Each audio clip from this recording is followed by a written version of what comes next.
Hi, this is Mike Cicchini with denofgeek.com. We're here on the last day of San Diego Comic-Con with John Romita Jr. And we're here to talk about Superman Year One. How you doing, John? Doing very well, thank you. It's not the last day, it's the last day this year. Okay, yeah, that's good. There's going to be Comic-Con for a long time. That's a very important distinction. So, let's talk about Superman Year One, because it's a big project and you're working with another big name. So, how did this come about? How were you approached to do this? At some point, Dan DiDio had proposed an idea in its infancy of this and had discussed it with Frank, and they talked about possibly expanding Frank's Year One format to Superman. But ironically, I think they felt that fans thought Frank didn't like Superman because of the way he treated him in the Batman format. And he says, I love the character. So they approached Frank and then mentioned it to me that if Frank is interested, would you be interested? And I said, yeah, of course, as soon as I heard Frank was going to be a part of it. And it's because he and I worked so well together. We've worked in the past, and we came up in the industry together at the same time, working from plots, and he knows what he likes, he knows what I like to do, and he just threw me a vague synopsis and let me run with it, and 200 pages later, we're here. Wow, so were you working like Marvel style on this? Like, Don't like to call it Marvel yeah, style. I know. Wait, we can't say that when we're talking about Superman. It's but plot. Frank likes to call it Jack Kirby, Stan Lee, Jack Kirby format. Yeah. Which is apt. Yeah, I do like working this way. Okay. And it's the point where I can get one sentence out of Frank and turn it into 25 pages. Just because knowing going in what it's going to be and what I would like to see it, how I would like to see it done, and what I'd like to see done, I can play with it, and he can write the dialogue according to it. Fortunately, what I did was accepted, and they liked it, and Frank liked it. But I would discuss it. I would thumbnail out the whole plot first to make sure it fits the 64 pages, 3 issues, and then I would call the editors and Frank and tell them what I was going to do with those little vignettes, the scenes, and so on, and what I was adding, what I was going to do with it, and they loved it and they accepted it. It was great. So, was the story kind of broken up, because we're allowed to talk about issue 2 as well, Sure. right? So that first issue is so Smallville focused, and then which has a really kind of like earthy feel to it, and then the second issue is Atlantis. So is there like this elemental breakdown of each of these 4 issues where where each one is going to have this such a different feel to it? It's 3 issues, 64 pages each. I guess you could say that, but it wasn't intended to be that way per se. It broke into that format. The enlisting in the Navy at the end of the first issue, and then expanding on the Navy into the SEALs in the second, and then the ocean plays a big part in that issue. I just think we hit our stride in the second issue because of the content. The first one was Smallville, so it was more mundane in that he lands as the baby in the beginning. The first 12 pages are first 10 pages, 12 pages are from the baby's eyes. In other words, you don't see the baby until well into the issue in the reflection of the glass of the rocket. It's watching his world blow up, watching his parents disintegrate, and then out in space, and then arriving on the planet that his father had told him about, that kind of thing. All from his eyes, and then crash landing, and then opening up, and then there's Pa Kent standing there waiting for him.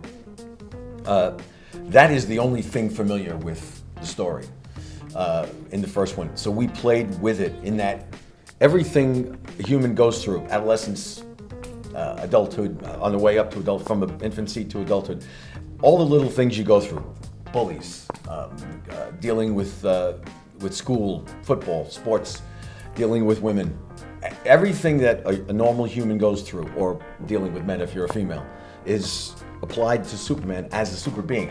What happens? You get bullied in a bar, you get bullied at school, and you're a super being. Knowing you're a super being, how do you not break somebody's neck accidentally? So, of course, if I was a super being, I'd go back and get everybody that deserved to get hit, and I'd get them. But that is interesting. It's applied to him by his Earth parents. So they could have very easily been screwballs to begin with, and he could have been an axe murderer, who knows? But the fact that they told him, don't hurt anybody, don't get hurt, is from his mother, be a sweetheart. And his father says, yeah, you be a sweetheart, but if anybody lays a hand on you or your family, you have to take care of business. And he can't, you know. He deals with bullies at school because his friends get bullied. They can't touch him, so to speak. And then they bully his first love, Lana Lang, and he has to deal with them gently but strong. And then he goes through adulthood. He runs into a bully in a bar and accidentally starts a barroom brawl, and he gets while he's in the Navy here in San Diego, as a matter of fact. He's in Coronado and Bud's training. How do you deal with something like that?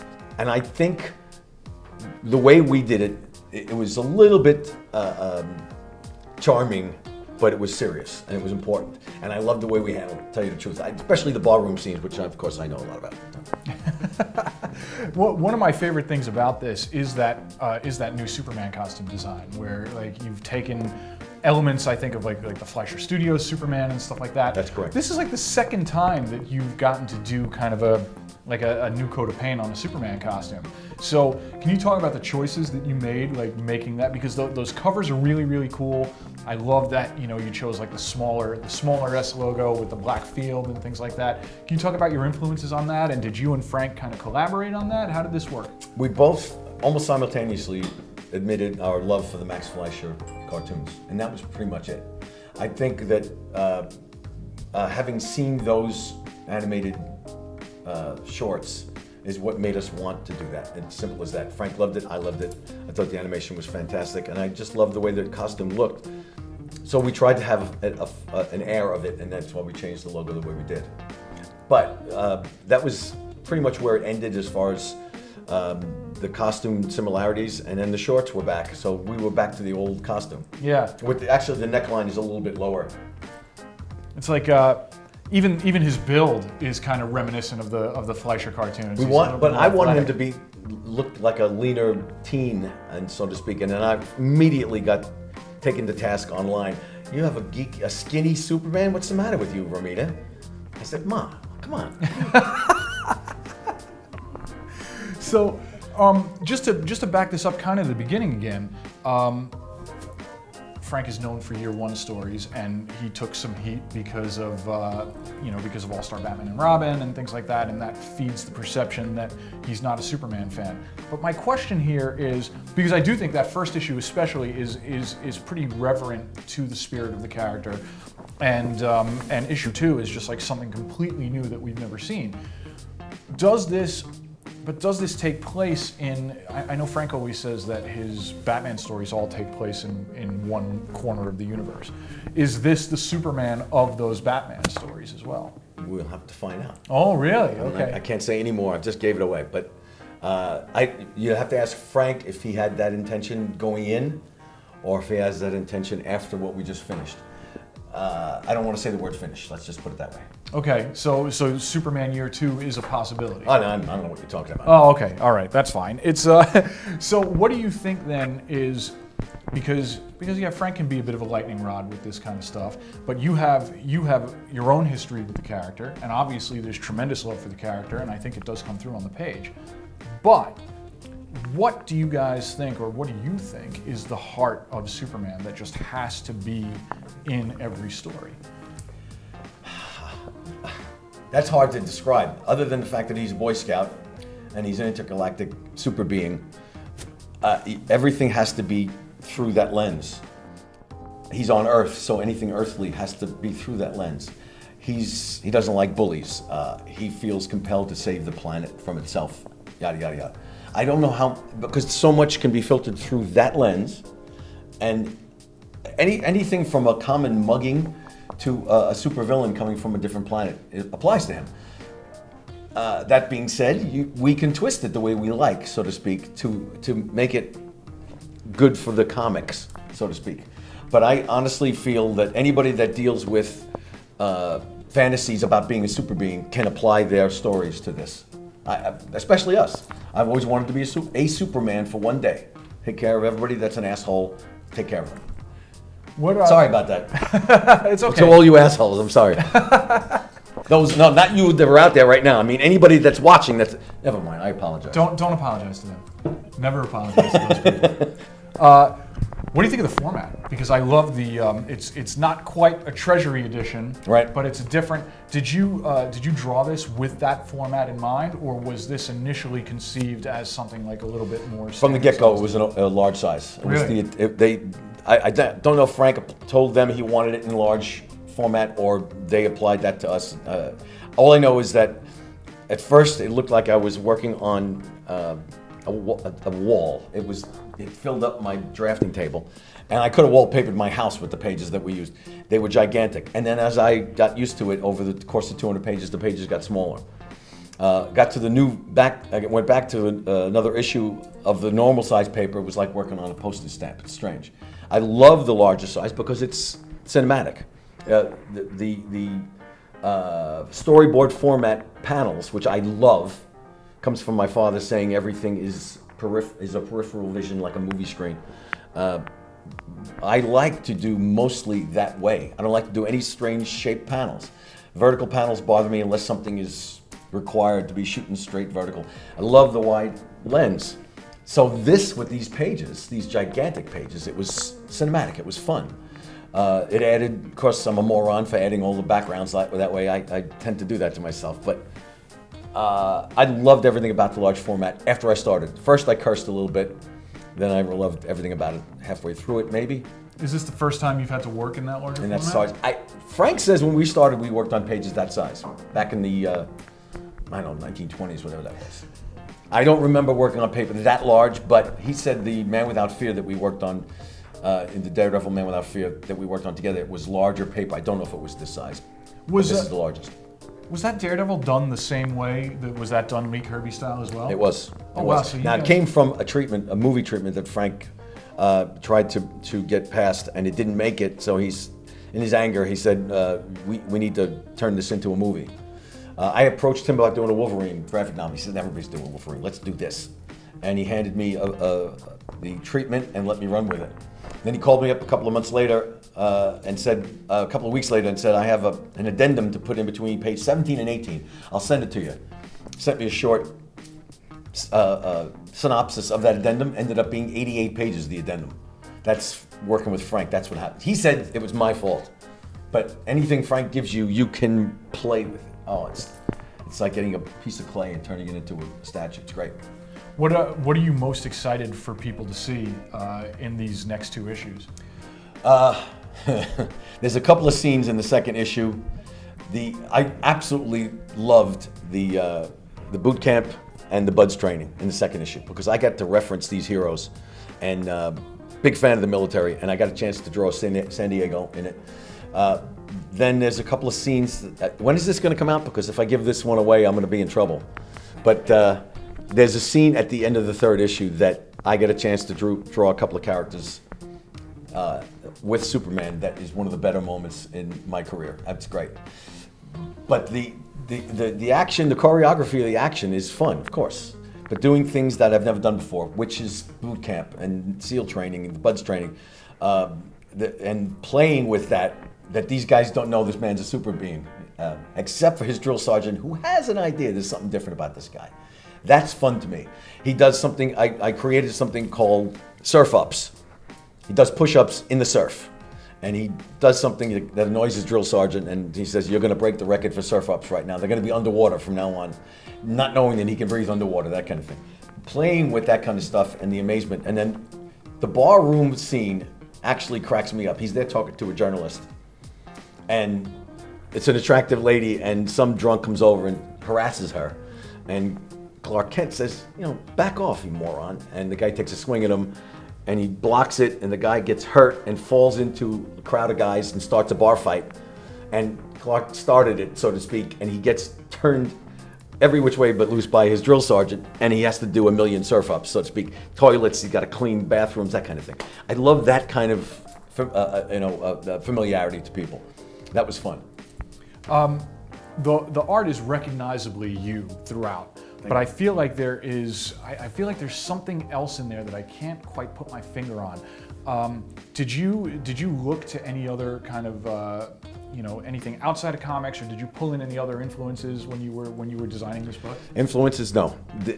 The reason I say that is because I'm too busy trying to get that story right, and I sacrificed maybe some money shots. I honestly, the story to me was all important. And if somebody reads it, and I've been getting that from people that came to the booth this weekend, that they loved the story, and then they say, and the artwork was wonderful, thank you. But when they say they love the story, that means I'm doing the right thing. Because if they pay attention to the art and they're not paying attention to Frank's words, which is, of course, that's ludicrous, but if they love the story, that means I'm telling the story properly. That means they're reading it like they want to read a novel, so to speak. And it's a graphic novel. So to me, it was not in any way, shape, or form an attempt to be derivative of anybody's style or to do anything similar to my father or Jack Kirby or any other artist in the business. Like I said, my father told me, I've said this a million times, my father told me, get used to the fact that there's somebody better than you anywhere in the world. You're not going to be the best artist in the world, so just accept it and then do the best you can. So I'm too busy trying to keep it on schedule, get it done on time, and make sense of it and not look stupid. Don't F this up. Was the famous words of an astronaut, oh Lord, don't let me F this up. That's the feeling I had when I was starting. Do you think more writer-artist partnerships in working in comics right now would benefit from working Lee Kirby style? Yes, if they're able to.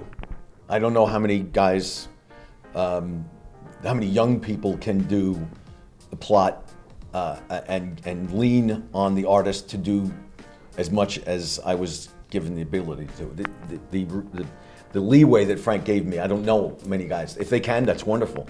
I embrace this. I think it's the way it should be. But it's heavy script in the last 20 years. I don't know, DC's mostly had scripts.